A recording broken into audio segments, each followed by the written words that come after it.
The winter of 1573 had been particularly cruel to Rose Granger. At 46, her face bore the weathered creases of a woman who had endured far more than her years suggested. The plague had claimed her husband Matthias 3 summers past, and her 2 eldest children had fallen to the same merciless disease within a fortnight of each other. Only Thomas, her youngest at 9 years old, remained by her side in their cramped cottage at the edge of Millbrook village. Rose had managed to keep them alive by working as a washerwoman for the wealthier families and gathering herbs from the forest to sell to the local apothecary. Their existence was meager, but sufficient until the fire.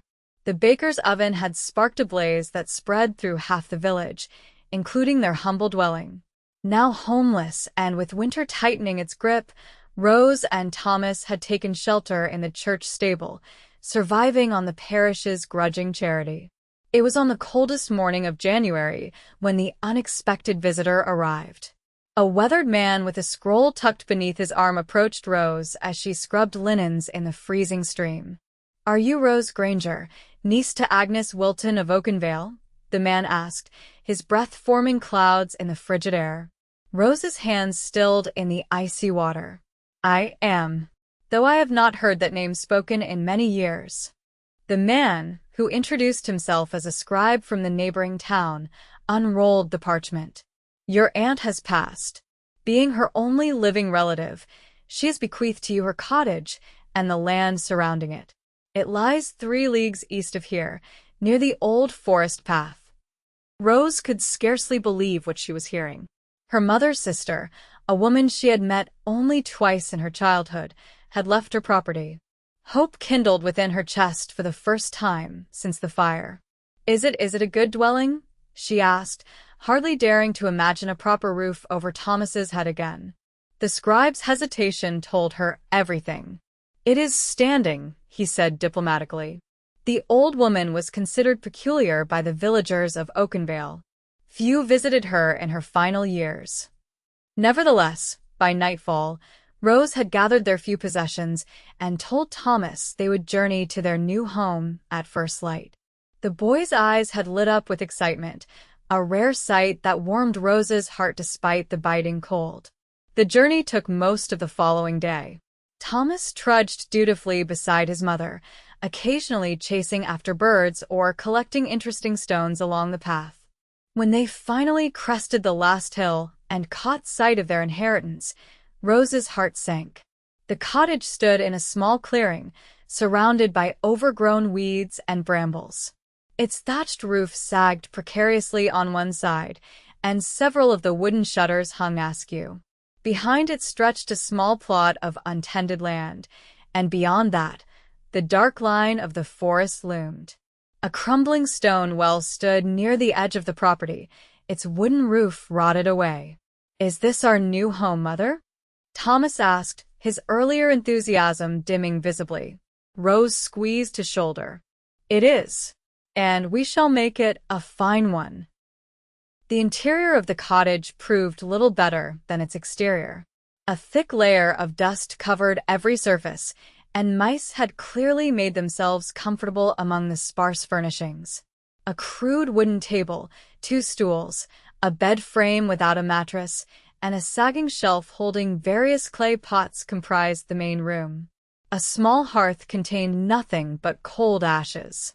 "At least the walls are sound," Rose said, running her hand along the rough stone.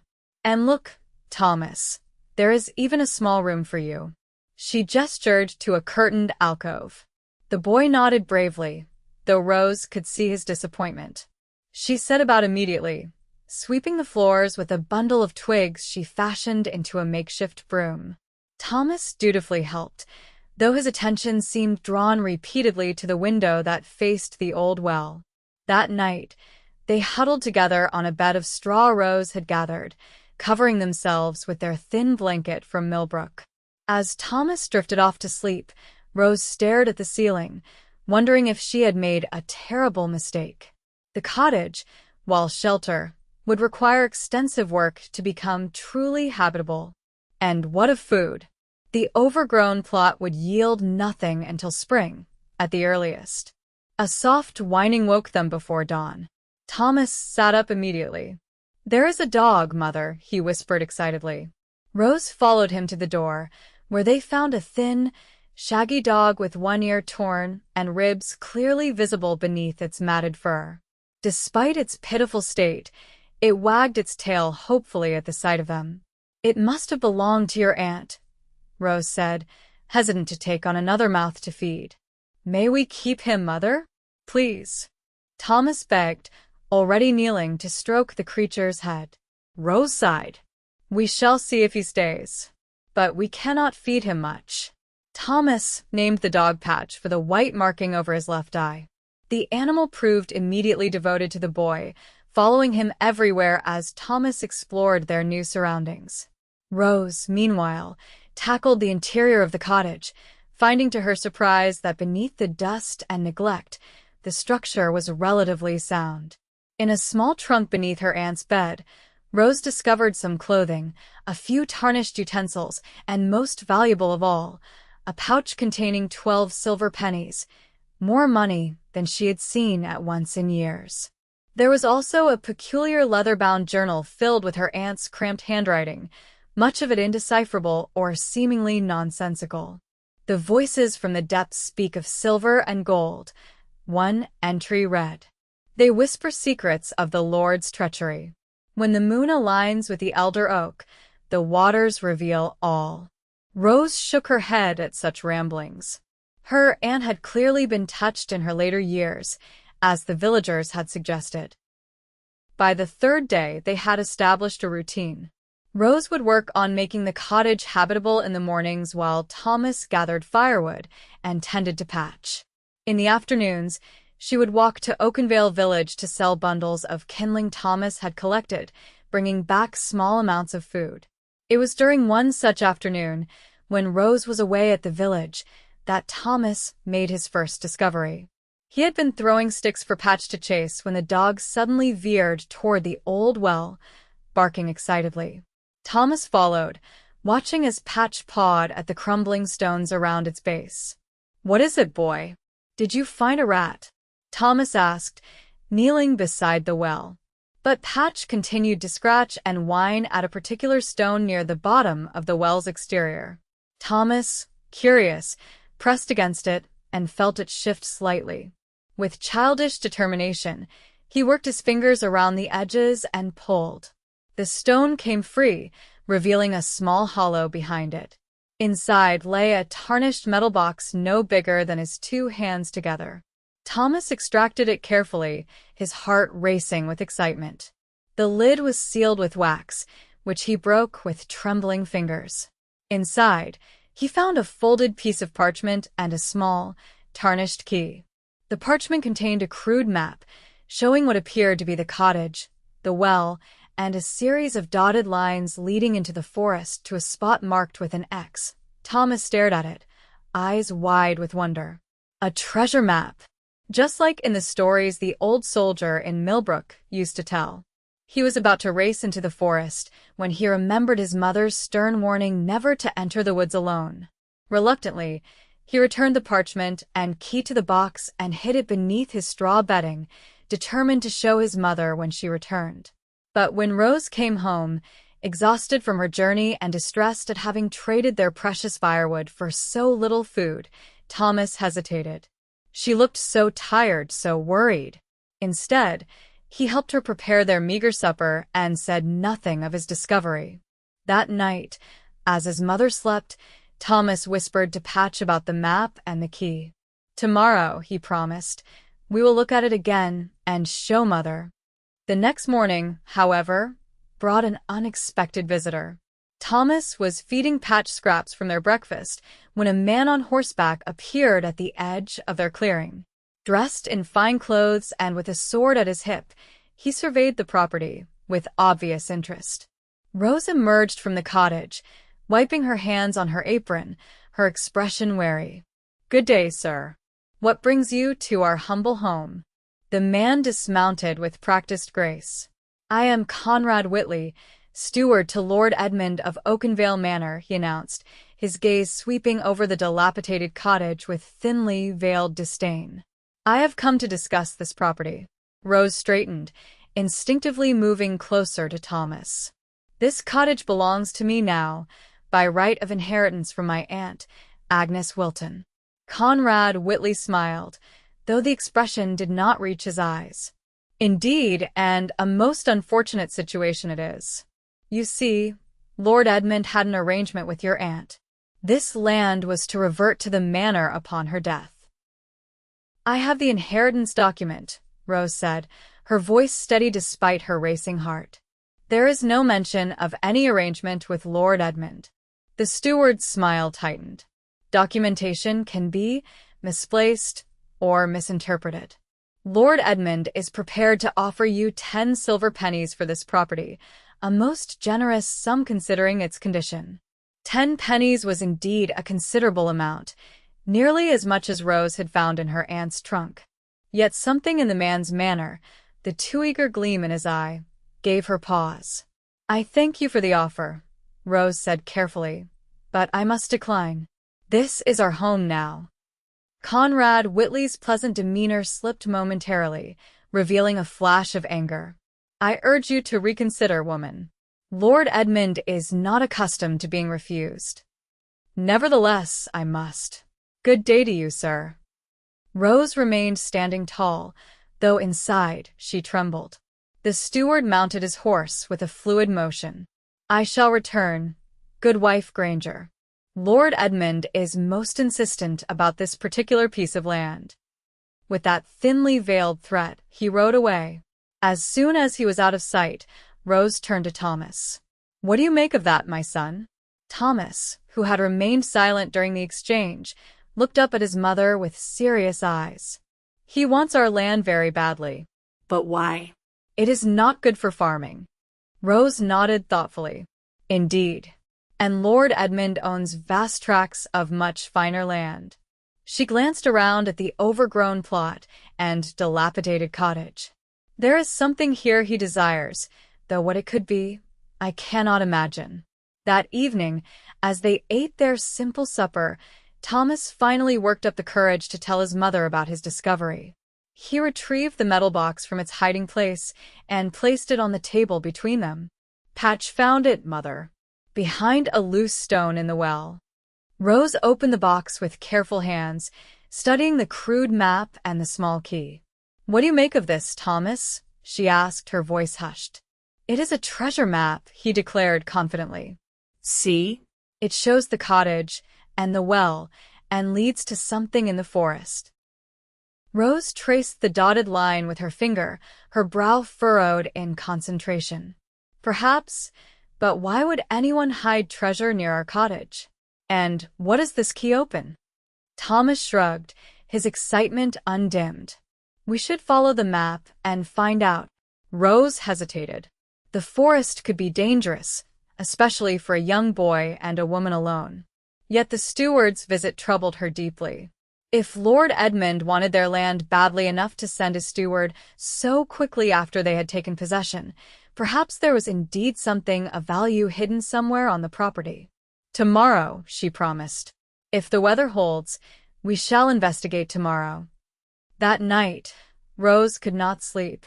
She lit a candle and retrieved her aunt's journal, reading through the seemingly nonsensical entries more carefully now. Many mentioned the well, the forest, and repeatedly, the Lord's treachery. One entry, dated nearly 15 years earlier, caught her attention. They came in the night, for men with shovels and a heavy chest. They did not see me watching from the forest edge. They buried it deep and swore oaths of silence. But the earth remembers, and the well sees all. The Lord's treasure is tainted with blood. Rose's breath caught. Could her addled aunt have witnessed something significant? Something involving Lord Edmund? The thought sent a chill down her spine. A sudden noise outside startled her. Rose moved to the window, peering out into the moonlit clearing. A shadow moved near the well, too large to be Patch. Heart pounding, she watched as a figure bent down, examining the base of the well where Thomas had found the loose stone. Rose woke Thomas with a gentle hand over his mouth, warning him to silence. Together, they peered through the crack in the shutters, watching as the mysterious figure circled the well, occasionally kneeling to inspect the stonework. "It is him, Mother," Thomas whispered. "The steward." Indeed, moonlight occasionally illuminated Conrad Whitley's face as he searched. After what seemed an eternity, he straightened, frustration evident in his posture, and disappeared back into the forest. "He knows something is hidden here," Rose murmured. "Or he suspects it." They slept fitfully for what remained of the night, Patch alert at the foot of their bed. At first light, Rose made a decision. They would follow the map immediately, before the steward or others from the manor returned.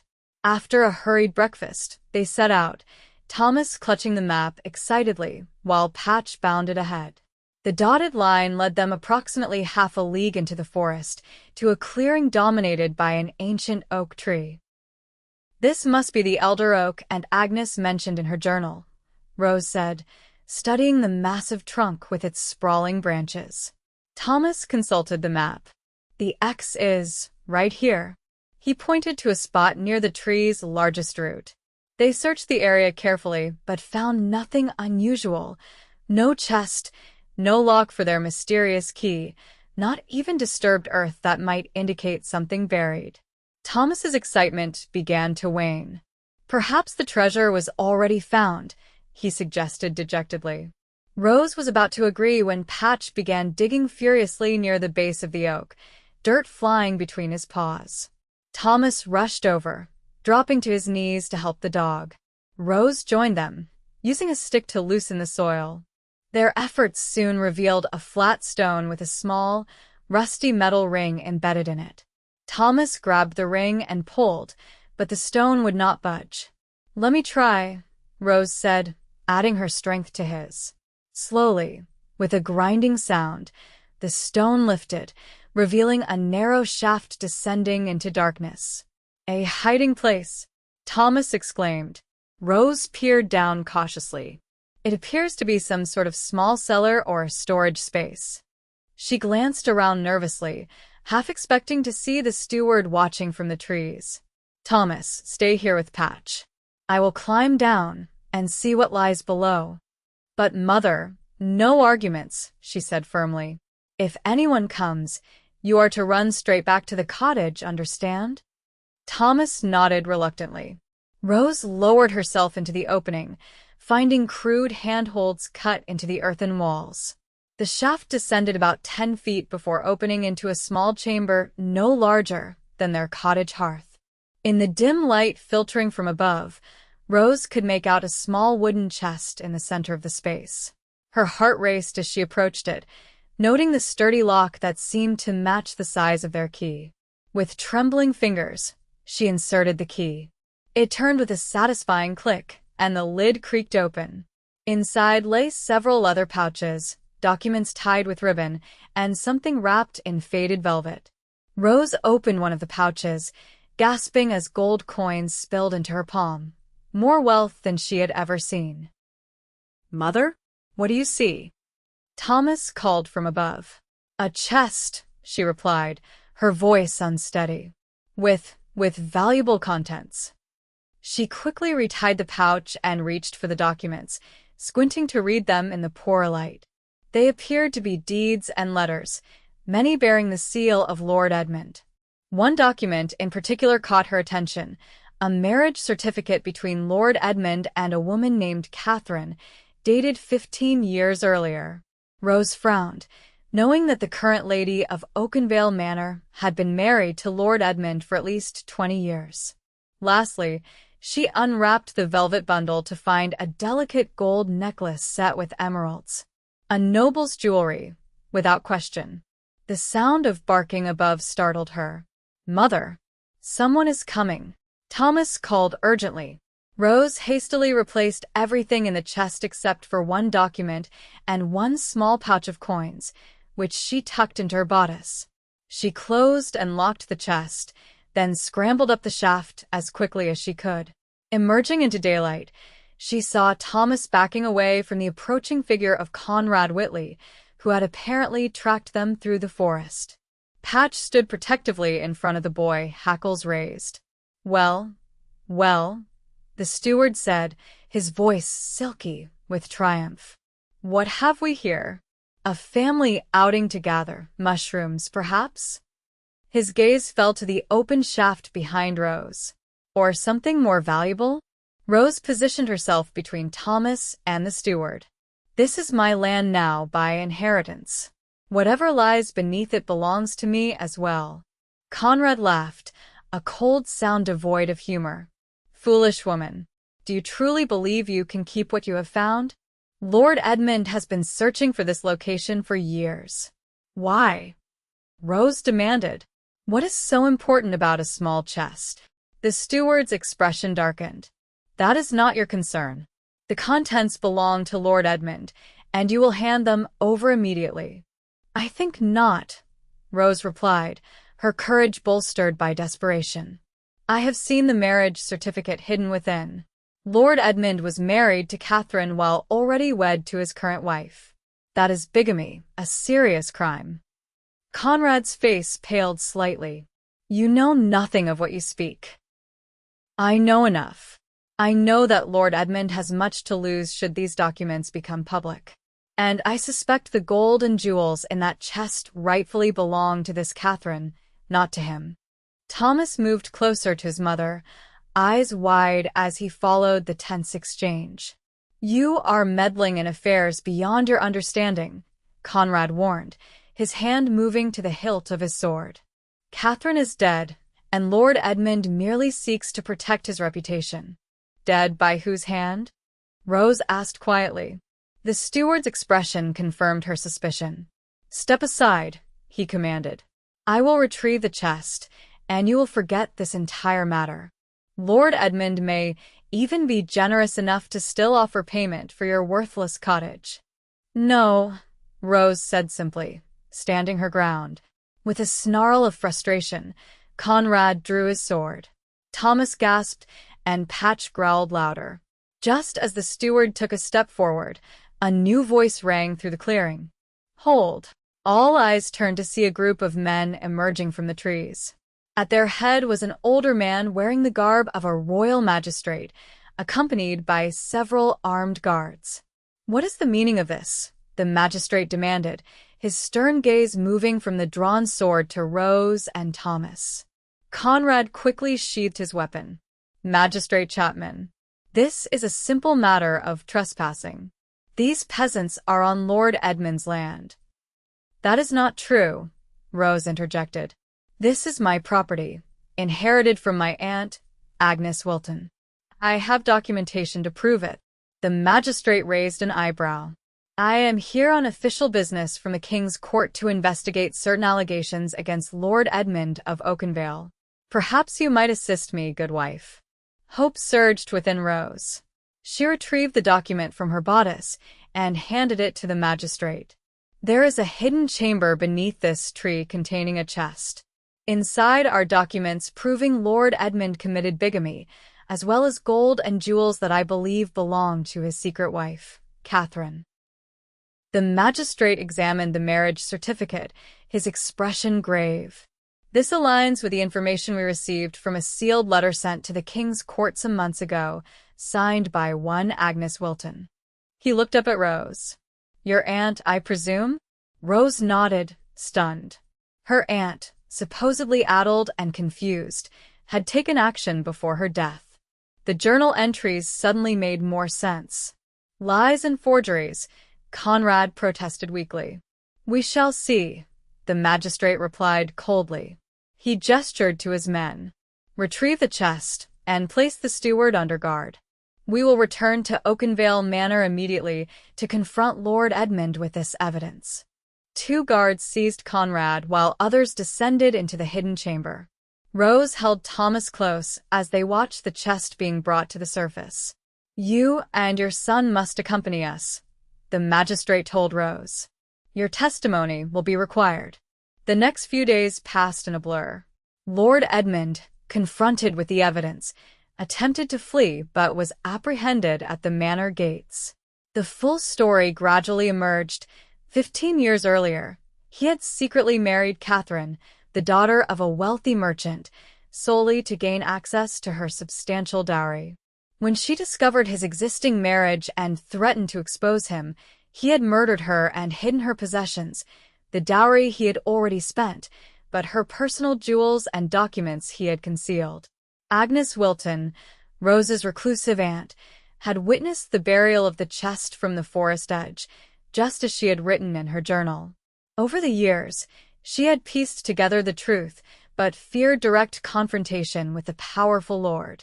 Instead, she had sent anonymous information to the royal court before her death and ensured her property and its secrets would pass to her only living relative. 1 week after their discovery in the forest, Rose and Thomas stood before the magistrate in Oakenvale's town square.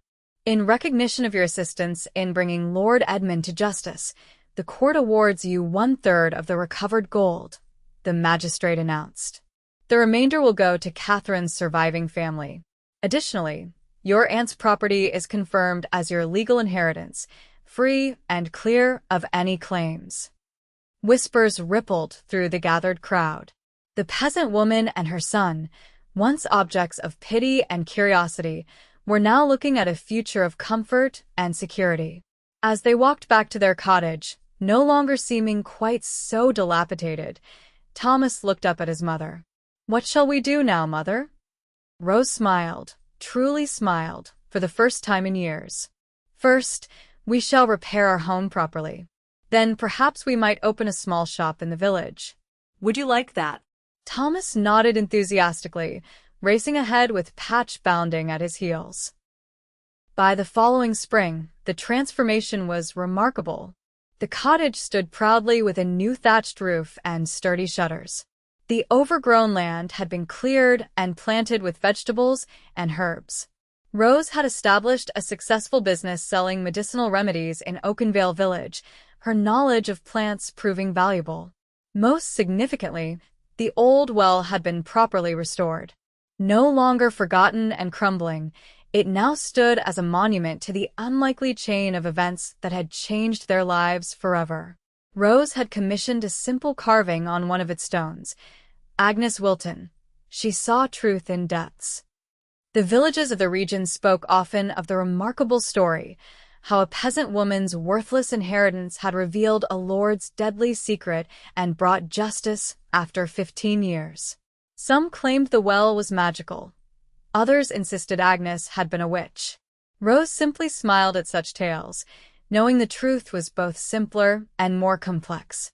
On warm evenings, Rose would sit beside the well, watching Thomas play with Patch in their flourishing garden. Sometimes she would open her aunt's journal, reading the entries that once seemed like nonsense, but now revealed a clever woman recording dangerous knowledge in coded language. "The voices from the depths speak of silver and gold," Rose read aloud, her fingers tracing the faded ink. "Indeed they did, Aunt Agnes. Indeed they did." And so the forgotten well, once nearly claimed by time and neglect, stood proudly at the edge of their property, a silent testament to buried secrets, unexpected treasures, and the resilience of a peasant woman who had lost everything only to find a new beginning where she least expected it.